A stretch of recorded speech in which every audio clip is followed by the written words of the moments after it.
ఉగాది రోజు తిరుమల శ్రీవారి దర్శనం జరగడం నిజంగా నేను అదృష్టంగా ఫీల్ అవుతున్నా. నాకు 2 కళ్ళు సరిపోలేదు. దేవుడా నాకు ఇంకా కొన్ని కళ్ళు ఇస్తే బాగుండు అనిపించింది. లోపలే సరిపోలేదంటే దర్శనం చేసుకొని బయటకు వచ్చేసరికి ఉంది. అమ్మో, అసలు ఇంత అలంకరణ, ఇన్ని పూలు, ఇంత ఇది, అసలు ఏంటి లైటింగ్స్, నా జీవితంలోనే నేను ఇలా చూడలేదు. ఇంకా మళ్ళీ చూడగలుగుతానో లేదో కూడా తెలీదు. కానీ నా మనసులో ఒకటే బాధ, హవి రాలేదు, హవికి బాగాలేదు, అత్తయ్య వాళ్ళ దగ్గర వదిలేశాను.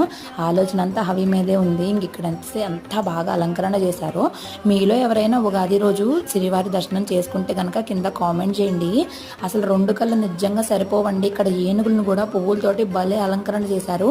అలాగే అక్కడ గరుత్మంతుడు, అలాగే హనుమంతుడు స్వామి, మనకి వెంకటేశ్వర స్వామిని పల్లకిలో మోస్తూ వెళ్తున్నది క్రెయిన్ తోటి పెట్టారు. అసలు ఎంత బాగుందో నిజంగా. నాకు తిరుమల ఎప్పుడు వస్తాను కానీ ఇంత అలంకరణ చూడడం ఇదే మొదటిసారి.